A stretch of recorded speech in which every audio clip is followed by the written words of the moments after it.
हर हर महादेव, जय भोलेनाथ। नमस्कार दोस्तों, आप सभी का स्वागत है धर्म ज्ञान के मार्ग में। आज हम बात करेंगे कि रोज़ सुबह तुलसी में जल देने से कौन सा फल मिलता है। आप लोग बिल्कुल भी इस वीडियो को अनदेखा ना करें। भगवान विष्णु ने खुद बताया है कि देवी तुलसी माता लक्ष्मी का ही स्वरूप है और इन्हें डेली सुबह जल देने से हमें क्या क्या लाभ मिल सकता है। तो वीडियो को आप लोग अंत तक, लास्ट तक ज़रूर देखिएगा। इस वीडियो में मैं एक कथा के माध्यम से आप लोगों को बताने वाली हूँ।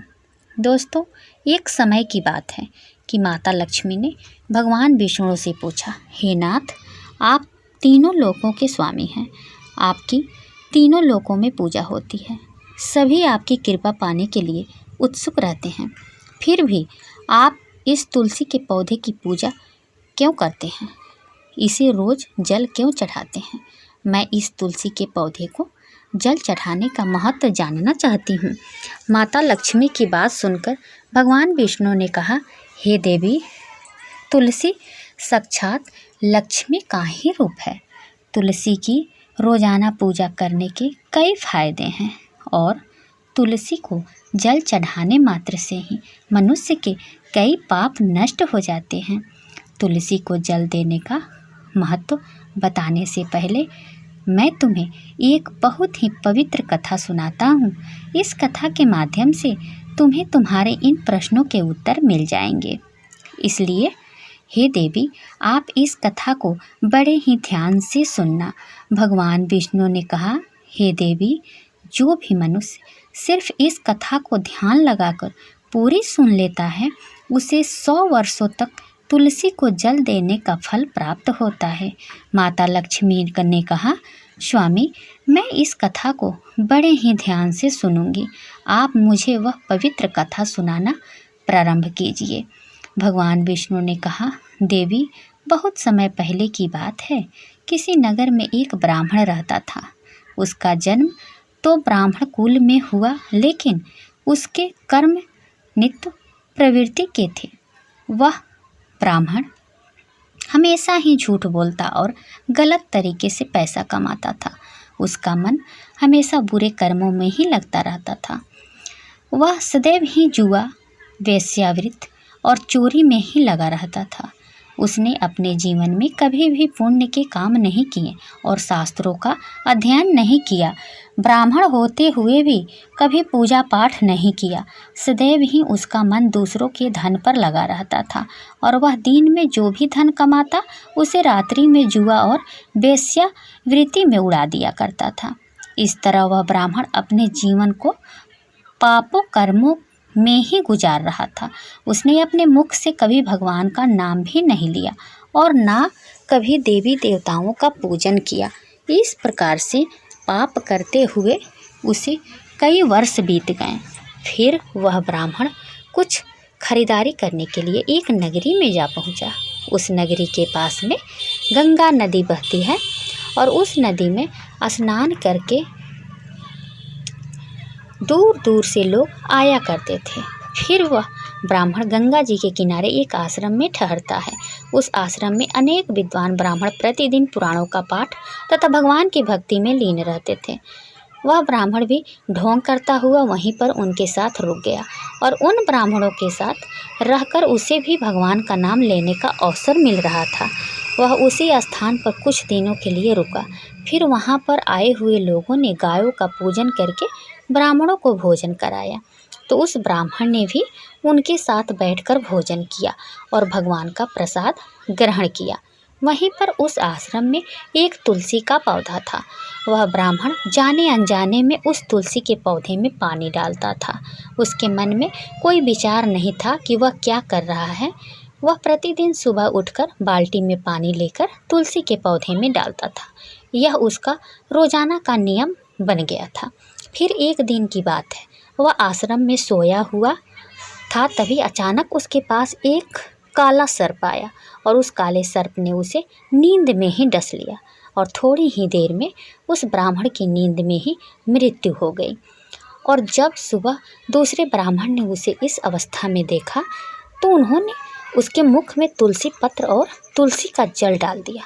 फिर उन ब्राह्मणों को पता चला कि उसकी तो मृत्यु हो चुकी है तब वहाँ पर यमदूत आते हैं और उस ब्राह्मण को पकड़कर यमलोक ले जाते हैं। रास्ते में जाते हुए वह ब्राह्मण विलाप करने लगा और यमदूतों से कहने लगा कि हे यमदूतों, मुझे कहाँ ले जा रहे हो और मेरी मृत्यु किस कारण से हुई है। तब यमदूत कहने लगे, हे ब्राह्मण, तुमने जन्म से लेकर मृत्यु तक बहुत पाप कर्म किए हैं और तुम्हारे पापों के कारण ही तुम्हें एक काले सर्प ने काटा और जिसकी वजह से ही तुम्हारी मृत्यु हुई है। अब तुम्हें यमपुरी लेकर जा रहे हैं। वहाँ पर यमराज तुम्हारे पाप कर्मों का लेखा जोखा देंगे और निश्चित ही तुम्हें घोर नरक में डालेंगे। फिर से वह ब्राह्मण फूट फूट कर रोने लगा और उन यमदूतों से माफ़ी मांगने लगा, किंतु यमदूतों को उस पर जरा सी भी दया नहीं आई और वे उसे मारते हुए यमलोक लेकर गए। जब यमदूत उस ब्राह्मण को लेकर यमराज के सामने उपस्थित हुए तो यमराज के पास बैठे हुए चित्रगुप्त ने उस ब्राह्मण के कर्मों का लेखा जोखा निकाला और यमराज से कहने लगे, हे यमराज, इस ब्राह्मण ने तो अपने पूरे जीवन भर पाप पे ही पाप किए हैं। इसने इसके जीवन में कभी पुण्य काम नहीं किया है। यह तो घोर पापी है। इसे तो हमेशा के लिए नरक में डाल दिया जाए। फिर यमराज कहते हैं, यमदूतों, जीवन भर पाप करने वाले इस ब्राह्मण को उठा कर ले जाओ और इसे नरक में डाल दो। यमराज का आदेश मिलते ही ये यमदूत उस ब्राह्मण को लेकर नरक की तरफ चल दिए और ब्राह्मण को पीटते हुए नरक में ले गए। वहाँ ले जाकर उसे खौलते हुए तेल की कढ़ाई में डाल दिया। परंतु जैसे ही उस ब्राह्मण को खौलते हुए तेल की कढ़ाई में डाला तो वह तेल एक कदम से ठंडा और शीतल हो गया। इस घटना को देखकर उस यमदूत को बड़ा ही आश्चर्य हुआ। ऐसा उसके साथ पहले कभी नहीं हुआ था। उस यमदूत ने कितने ही पापियों को उस तेल की कढ़ाई में डाला था और वे सभी उस तेल में गिरकर छटपटाने लगे। लेकिन जैसे ही वह ब्राह्मण गर्म तेल की कढ़ाई में गिरा तो वह तेल अचानक से शांत और शीतल हो गया। इस आश्चर्यजनक घटना को देखकर वह यमदूत जल्दी से दौड़ता हुआ यमराज के पास पहुंचा। यमदूत को देखकर यमराज ने कहा, यमदूत, क्या बात है, तुम इतने घबराए हुए क्यों लग रहे हो। फिर वह यमदूत कहता है, हे धर्मराज, आपने जिस ब्राह्मण को नरक में डालने के लिए कहा था, मैंने जैसे ही उसे खौलते हुए तेल की कढ़ाई में डाला तो उस भट्ठी की अग्नि बुझ गई और वह खौलता हुआ तेल बिल्कुल ठंडा हो गया। फिर यमराज कहते हैं, यमदूत, यह तो बड़ी ही विचित्र घटना है। ऐसा तो पहले कभी नहीं हुआ था। यमराज विचार कर ही रहे थे कि तभी वहाँ पर नारद मुनि प्रकट होते हैं। नारद मुनि को देखकर यमराज अत्यंत प्रसन्न और उन्हें प्रणाम करते हैं। यमराज नारद मुनि का स्वागत करते हैं। फिर यमराज नारद मुनि से कहते हैं कि मुनिवर, आप उचित समय पर आए हैं। हमने आज और अभी एक अत्यंत पापी ब्राह्मण को नरक में गिराया है, किंतु उसके गिरते ही नरक की अग्नि ठंडी पड़ गई है और खौलता हुआ तेल भी शीतल हो गया है। तब नारद मुनि यमराज से कहने लगे, हे धर्मराज, आपने जिस ब्राह्मण को नरक में डाला है वह नरक में डालने योग्य नहीं है, क्योंकि उस ब्राह्मण के द्वारा अनजाने में ही ऐसा कर्म हुआ है जो नरक का नाश करने वाला है। जो मनुष्य पुण्य कर्म करने वालों लोगों की संगति करता है उसे उनके पुण्यों का भाग जरूर मिलता है, और यह ब्राह्मण तो कई दिनों तक भगवान के भक्तों के साथ रहा है। इस ब्राह्मण ने आश्रम में रहते हुए रोजाना तुलसी में जल डाला है, इसलिए यह ब्राह्मण बड़ा पुण्य आत्मा बन गया है और इसके सारे पाप नष्ट हो गए हैं। यह ब्राह्मण अब स्वर्ग लोक में जाने का अधिकारी बन गया है। इस ब्राह्मण ने जाने अनजाने में ही इतना पुण्य कमाया है जो कई जन्मों तक मनुष्य को प्राप्त नहीं होता है। इसलिए हे धर्मराज, आप इस ब्राह्मण को नरक में ना डालो और इसके पापों के लिए इसे केवल इतना दंड दो कि इसे सभी नरकों का दर्शन कराओ।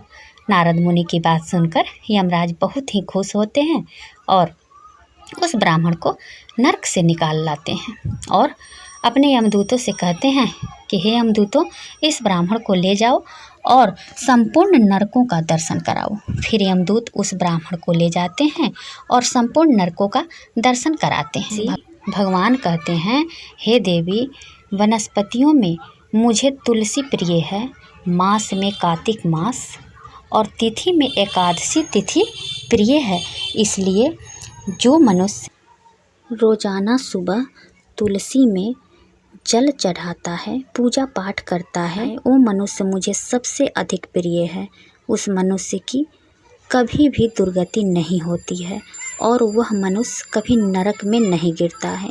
जिन घरों में तुलसी का पौधा सदैव ही हरा भरा रहता है, उस घर में सुख शांति और समृद्धि बनी रहती है।